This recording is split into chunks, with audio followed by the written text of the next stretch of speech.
तो आज हम ईपी टेट का पर्यावरण अध्ययन का मॉडल पेपर देखेंगे जो कि आपकी आगामी परीक्षा के लिए बहुत ही हेल्पफुल होगा। तो स्टार्ट करते हैं। वैश्विक तापमान के फलस्वरूप क्या हो सकता है? समुद्र तल में वृद्धि, फसल के स्वरूप में परिवर्तन, तटरेखाम परिवर्तन या उपरोक्त सभी। सही उत्तर क्या है इसका? वैश्विक तापमान के फलस्वरूप क्या हो सकता है? याद रखिएगा, समुद्र तल में वृद्धि, फसल के स्वरूप में परिवर्तन, तटरेखाम परिवर्तन, हिम ग्लेशियर का पिघलना, बाढ़ में वृद्धि आदि क्रियाएं हो सकती हैं। इससे पर्यावरण में असंतुलन बढ़ जाएगा। उपरोक्त सभी इसका सही उत्तर है। अगला प्रश्न है, ओजोन परत की मोटाई नापने की इकाई क्या है? डेसिबल, डॉप्सन, पास्कल या वेबर। सही उत्तर क्या है? ओजोन परत की मोटाई नापने की इकाई क्या है? डॉप्सन इसका सही उत्तर है। याद रखिएगा, ओजोन परत की मोटाई नापने की इकाई डॉप्सन होती है। ओजोन परत समताप मंडल में पाई जाती है। यह सूर्य से आने वाली पराबैंगनी विकिरण से हमारी रक्षा करती है। क्लोरीन युक्त गैसों के कारण इसे क्षति पहुंच रही है। डॉप्सन इसका सही उत्तर है। अगला प्रश्न है, निम्नलिखित में से कौन जल को जीवाणु मुक्त करने हेतु प्रयुक्त होता है? ओजोन, क्लोरीन डाइऑक्साइड, क्लोरीन या उपरोक्त सभी। सही उत्तर क्या है? इसका सही उत्तर है उपरोक्त सभी। इसका सही उत्तर है ओजोन, क्लोरीन डाइऑक्साइड और क्लोरीन। उपरोक्त सभी जल को जीवाणु मुक्त करने हेतु प्रयुक्त होते हैं। यह इसका सही उत्तर है। अगला प्रश्न है, सुमेलित कीजिए। सूची फर्स्ट को सूची सेकंड से सुमेलित कीजिएगा। दोस्तों, एस्बेस्टॉस धूल फेफड़ों को प्रभावित करती है। सीसा मस्तिष्क को प्रभावित करता है। पारा पेट को प्रभावित करता है और कार्बन मोनोऑक्साइड रक्त धारा को प्रभावित करती है। याद रखिएगा, एस्बेस्टॉस धूल फेफड़ों को प्रभावित करती है। सीसा मस्तिष्क को प्रभावित करता है। पारा पेट को प्रभावित करता है और कार्बन मोनोऑक्साइड रक्त धारा को प्रभावित करता है। यह इसका सही उत्तर है। अगला प्रश्न है, निम्न में से प्रक्रियाओं का कौन सा युग्म पौधों को जंतुओं से अलग करता है? श्वसन तथा प्रजनन, माइटोकॉन्ड्रिया तथा सेंट्रोसोम, क्लोरोफिल तथा रसदानी, केंद्रक तथा कोशिका कला। सही उत्तर क्या है? निम्न में से प्रक्रियाओं का कौन सा युग्म पौधों को जंतुओं से अलग करता है? सही उत्तर क्या है इसका? इसका सही उत्तर है ऑप्शन तीसरा, क्लोरोफिल तथा रसदानी। याद रखिएगा, पौधों में पाया जाने वाला क्लोरोफिल तथा रसदानी उसे जंतुओं से अलग करता है। ये संरचनाएं जंतुओं में नहीं पाई जाती। इसका सही उत्तर है क्लोरोफिल तथा रसदानी। अगला प्रश्न है, कौन सी बीमारी दूषित जल पीने से फैलती है? एड्स, टाइफाइड, एनीमिया या टिटनेस। बताइएगा इसका सही उत्तर क्या है?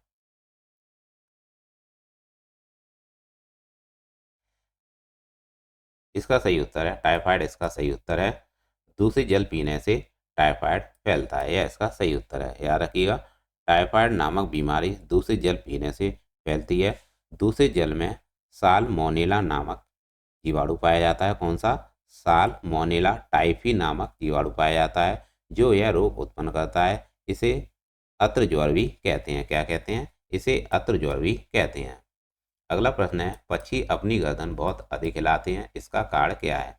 उनके कान पंखों से ढके होते हैं, या उड़ सकते हैं, या पक्षियों की आंखों की पुतली घूम नहीं सकती, या पक्षियों की आंख छोटी होती है। सही उत्तर क्या है? इसका सही उत्तर है ऑप्शन तीसरा। इसका सही उत्तर है पक्षियों की आंखों की पुतली घूम नहीं सकती है। इसका सही उत्तर है। अगला प्रश्न है, बायोडीजल तैयार किया जाता है यूट्रिकुलेरिया, जैट्रोफा, देवदार या यूकेलिप्टस से। सही उत्तर क्या है? बायोडीजल किससे तैयार किया जाता है? बताइएगा इसका सही उत्तर क्या है? बायोडीजल किससे तैयार किया जाता है?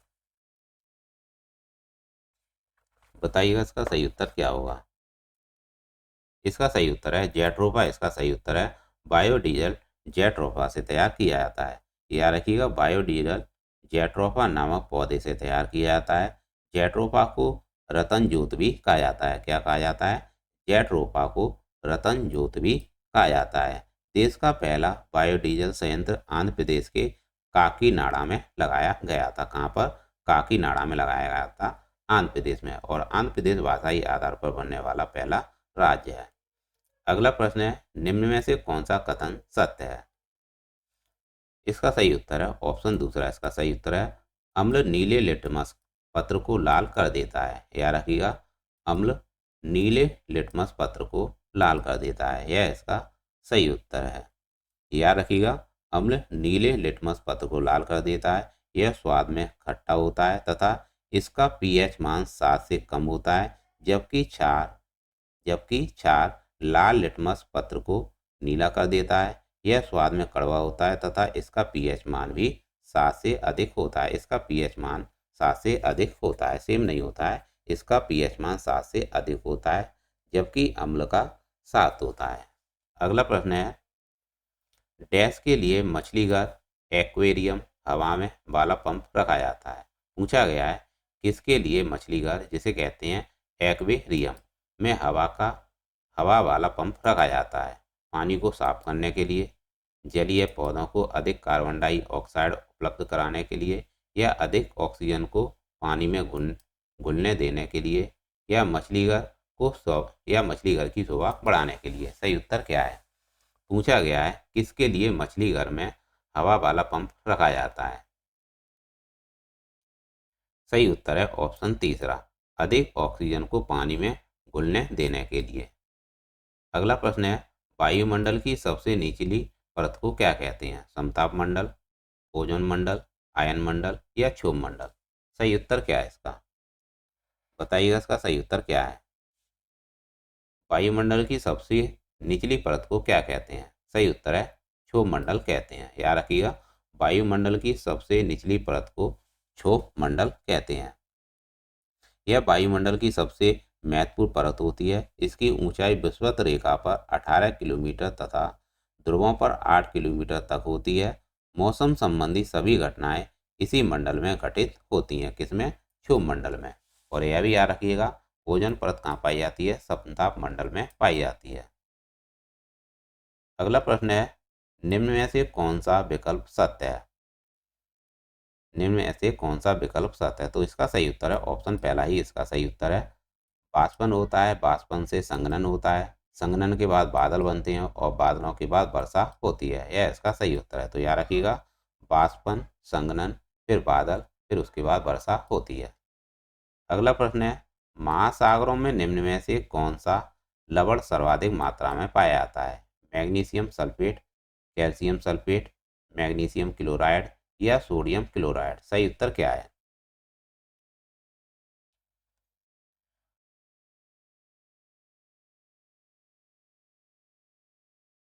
इसका सही उत्तर है ऑप्शन चौथा, इसका सही उत्तर है सोडियम क्लोराइड, इसका सही उत्तर है। याद रखिएगा, महासागरों में सबसे अधिक मात्रा में पाया जाता है सोडियम क्लोराइड। अगला प्रश्न है, आपातकालीन उपबंध संविधान के किस भाग में वर्णित है? भाग 18, 4, 20 या 12? सही उत्तर क्या है? आपातकालीन उपबंध संविधान के किस भाग में वर्णित है?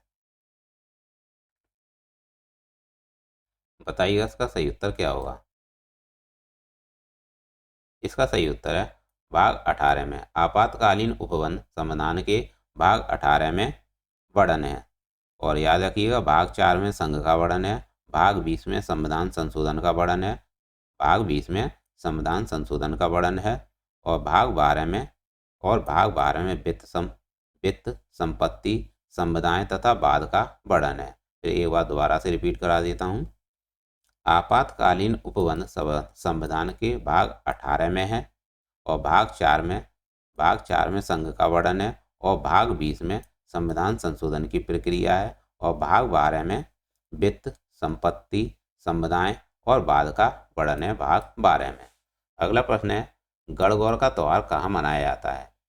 गणगौर का त्यौहार मनाया जाता है चैत्र शुक्ल तीज को, या फिर श्रावण शुक्ल तीज को, या भाद्रपद कृष्ण पक्ष अष्टमी को, या चैत्र शुक्ल नवमी को? सही उत्तर क्या है?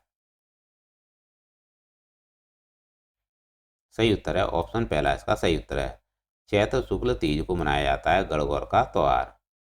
अगला प्रश्न है, भारत के किस राज्य में पानी पंचायत प्रारंभ हुई? केरल, राजस्थान, उत्तर प्रदेश या महाराष्ट्र? सही उत्तर क्या है? भारत के किस राज्य में पानी पंचायत प्रारंभ हुई?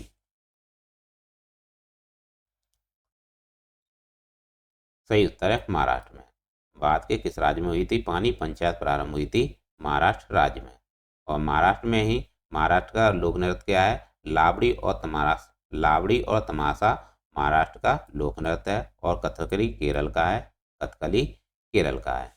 अगला प्रश्न है 10% नियम किसने दिया था? लिंडमैन, गुडमान, बैकमान या उपरोक्त में से कोई नहीं।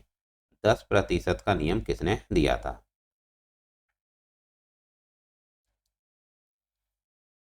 इसका सही उत्तर है लिंडमैन। 10% का नियम लिंडमैन ने दिया था। लिंडमैन ने वर्ष 1942 में से दिया था। इस नियम के अनुसार एक पोषण स्तर से दूसरे पोषण स्तर तक जाने में ऊर्जा की मात्रा कम हो जाती है। यह इसका सही उत्तर है। लिंडमैन इसका सही उत्तर है। अगला प्रश्न है 138वां प्रश्न देखेंगे।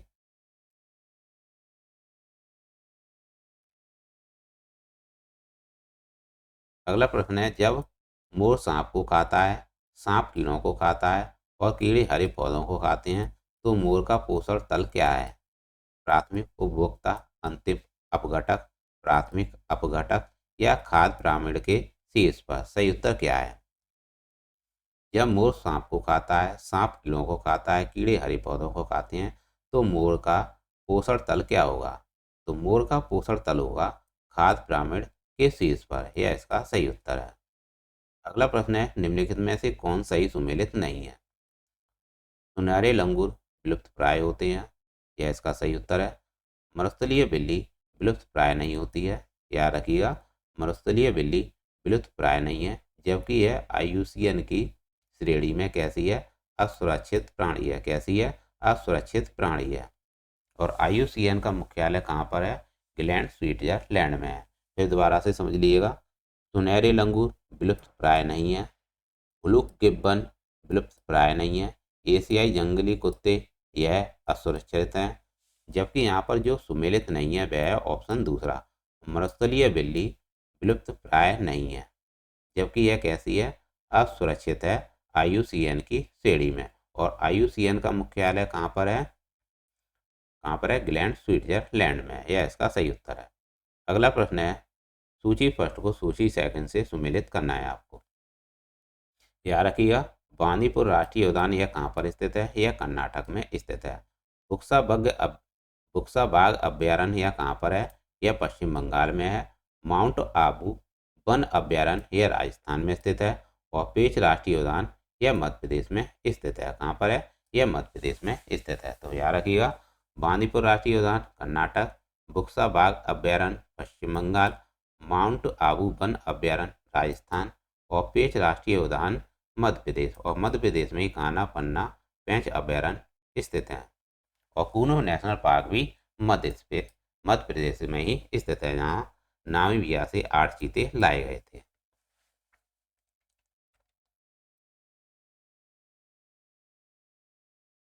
अगला प्रश्न है निम्नलिखित में से कौन एक किसी प्रजाति के लिए विलोपन के लिए उत्तरदायी नहीं है? निम्न में से कौन एक किसी प्रजाति के लिए विलोपन के लिए उत्तरदायी नहीं है? व्यापक नीच, बड़े आकार वाला शरीर, संकुचित नीच या अनुवांशिक भिन्नता में कमी। सही उत्तर क्या है इसका? इसका सही उत्तर क्या है? इसका सही उत्तर है व्यापक नीच। इसका सही उत्तर है किसी प्रजाति के लिए विलोपन के लिए उत्तरदायी नहीं है व्यापक नीच। याद रखिए, व्यापक नीच किसी प्रजाति के विलोपन के लिए उत्तरदायी नहीं है, क्योंकि व्यापक नीच पारिस्थितिक तंत्र में किसी जीव या पौधों के कार्यों से संबंधित होता है, जबकि संकुचित नीच में इनकी संख्या कम होने से वे विलोपन के कगार पर पहुंच जाते हैं। तो इसका सही उत्तर है व्यापक नीच। इसका सही उत्तर है। अगला प्रश्न है निम्न में से कौन पारिस्थितिक तंत्र के विषय में सही नहीं है? ऑप्शन है पहला, यह प्राकृतिक संसाधन तंत्र होता है। यह एक बंद तंत्र होता है। इसकी अपनी स्वयं की उत्पादकता होती है। यह अजैविक तथा जैविक दोनों संगठकों से युक्त होता है। सही उत्तर क्या है? निम्न में से कौन पारिस्थितिक तंत्र के विषय में सही नहीं है? इसका सही उत्तर क्या होगा? इसका सही उत्तर है ऑप्शन दूसरा। इसका सही उत्तर है यह एक बंद तंत्र होता है। कैसा होता है? यह एक बंद तंत्र होता है। यह इसका सही उत्तर है। तो याद रखिएगा, पारिस्थितिक तंत्र एक प्रकार का प्राकृतिक संसाधन तंत्र होता है। कैसा होता है? प्राकृतिक संसाधन तंत्र होता है। इसमें अजैविक तथा जैविक दोनों संगठक पाए जाते हैं। इसकी अपनी स्वयं की उत्पादकता होती है। यह एक खुला तंत्र होता है, ना कि बंद तंत्र होता है। तो यह इसका सही उत्तर है। अगला प्रश्न है, निम्न में से किसे वैश्विक विरासत वन माना जाता है? उड़ीसा में नंदन कानन, असम में काजीरंगा, पश्चिम बंगाल में सुंदरवन या पश्चिम बंगाल में भारतीय वनस्पति उद्यान शिवपुर। सही उत्तर क्या है? निम्न में से किसे वैश्विक विरासत वन माना जाता है? सही उत्तर क्या है इसका?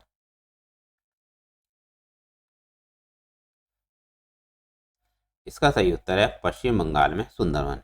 याद रखिएगा, पश्चिम बंगाल में पाए जाने वाले सुंदर वनों को वैश्विक विरासत वन भी कहा जाता है। ये जैव विविधता की दृष्टि से काफी समृद्ध हैं। कैसे हैं? काफी समृद्ध हैं। अगला प्रश्न है, किस सुप्रसिद्ध भारतीय पर्यावरणविद को जल पुरुष के उपनाम से जाना जाता है? श्री राजन सिंह या आर.एस. बिष्ट को? बताइए सही उत्तर क्या है? किस सुप्रसिद्ध भारतीय पर्यावरणविद को जल पुरुष के उपनाम से जाना जाता है? इसका सही उत्तर है श्री राजन सिंह। श्री राजन सिंह को जाना जाता है जल पुरुष के नाम से। किस नाम से? जल पुरुष के नाम से। याद रखिएगा, सुप्रसिद्ध भारतीय पर्यावरणविद श्री राजन सिंह को जल पुरुष के उपनाम से जाना जाता है। उन्होंने गैर सरकारी संगठन तरुण भारत संघ का निर्माण किया। उन्होंने जल संरक्षण के क्षेत्र में महत्वपूर्ण कार्य किए। यह इसका सही उत्तर है। ऑप्शन पहला इसका सही उत्तर है। अगला प्रश्न है, संयुक्त राष्ट्र पर्यावरण कार्यक्रम जिसे कहते हैं यूएनईपी का मुख्यालय कहाँ है? संयुक्त राष्ट्र पर्यावरण कार्यक्रम का मुख्यालय कहाँ है? यूएनईपी का मुख्यालय कहाँ है? Montreal Canada, Nairobi Kenya, Paris France, Geneva Switzerland. सही उत्तर क्या है? इसका सही उत्तर है नैरोबी केन्या। यूएनईपी का मुख्यालय नैरोबी केन्या में है। कहाँ पर है? नैरोबी केन्या में है। और इसकी स्थापना, यूएनईपी की स्थापना 1972 में हुई थी। यह पर्यावरण संबंधित वैश्विक मामलों की देखभाल करता है। यह इसका सही उत्तर है। अगला प्रश्न है,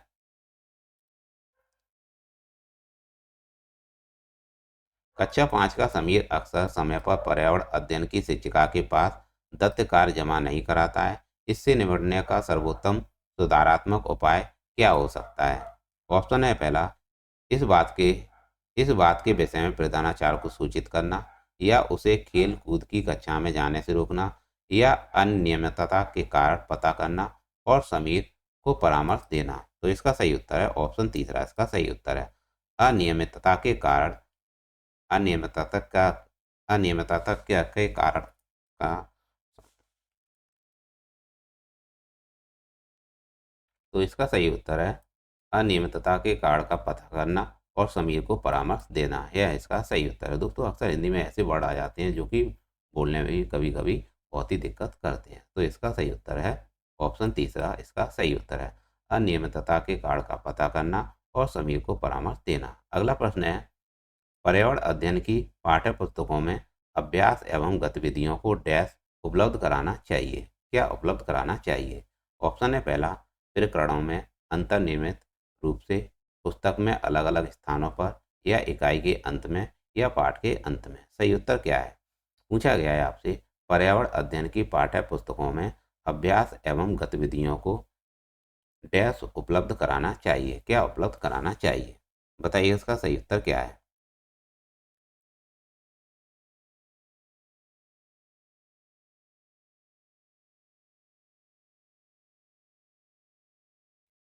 बताइए इसका सही उत्तर क्या होगा?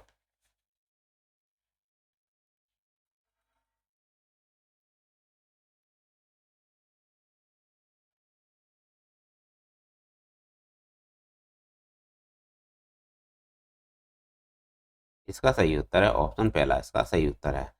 प्रकरणों में अंतर्निर्मित रूप से, यह इसका सही उत्तर है। अगला प्रश्न है, कक्षा 4 की एक शिक्षिका विद्यार्थियों से कहती है कि वे अपने कार्यपत्रक, अवलोकन रिपोर्ट्स और सत्र में एकत्रित की गई सामग्री को एक फोल्डर में डाल दें। इन फोल्डरों को डैश कहा जा सकता है? पोर्टफोलियो, दत्तकार, परियोजना कार्य, घटना वृत्तांत, अभिलेख। सही उत्तर क्या है इसका? कक्षा 4 की एक शिक्षिका विद्यार्थियों से कहती है विद्यार्थियों से कहती है कि अपने कार्यपत्रक, अवलोकन रिपोर्ट और सत्र में एकत्रित की गई सामग्री को एक फोल्डर में डाल दें। इस फोल्डर को डैश कहा जा सकता है। तो इसका सही उत्तर है, इस फोल्डर को, इन फोल्डरों को पोर्टफोलियो कहा जा सकता है। अगला प्रश्न है, प्राथमिक स्तर पर बच्चों का आकलन करने का सबसे तरीका डैश का प्रयोग करना क्या है? तो बताइएगा इसका सही उत्तर क्या है। प्राथमिक स्तर पर बच्चे का आकलन करने का सबसे तरीका डैश का प्रयोग करना, बताइएगा इसका सही उत्तर क्या है। गृह कार्य, प्रयोगात्मक कार्य, पोर्टफोलियो, आवधिक परीक्षाएं। सही उत्तर क्या है? इसका सही उत्तर है ऑप्शन तीसरा, इसका सही उत्तर है पोर्टफोलियो, इसका सही उत्तर है। प्राथमिक स्तर पर बच्चे का आकलन करने का सबसे तरीका पोर्टफोलियो का प्रयोग करना है। अगला प्रश्न है, शिक्षण की प्रोजेक्ट विधि विद्यार्थियों को व्यवहारिक ज्ञान प्रदान करती है क्योंकि? ऑप्शन है पहला, यह व्यक्तिगत विभिन्नताओं को स्वीकार करती है, यह विद्यार्थियों में अंतर्निहित शक्तियों का विकास करती है, यह विद्यार्थी के ज्ञान का आधार उसका निजी अनुभव होता है, या उपरोक्त में से कोई नहीं। सही उत्तर क्या है इसका? इसका सही उत्तर है ऑप्शन तीसरा, इसका सही उत्तर है विद्यार्थी के ज्ञान का आधार उसका निजी अनुभव होता है। तो यह इसका सही उत्तर है। तो पूछा गया था यहाँ पर, शिक्षण की प्रोजेक्ट विधि विद्यार्थी को व्यवहारिक ज्ञान प्रदान करती है क्योंकि विद्यार्थी के ज्ञान का आधार उसका निजी अनुभव होता है। यह इसका सही उत्तर है। तो दोस्तों, ये थे पर्यावरण अध्ययन के महत्वपूर्ण प्रश्न, जो कि आपकी आगामी परीक्षा के लिए बहुत ही हेल्पफुल होंगे। तो ऐसे ही प्रश्न आपके लिए लाते रहेंगे। मिलते हैं नेक्स्ट क्लास में। Thank for watching. अगर किसी प्रश्न में आपको गलती लगी हो तो दोस्तों बताइएगा कमेंट बॉक्स में, हम उसका संशोधन करेंगे। मिलते हैं नेक्स्ट क्लास में। थैंक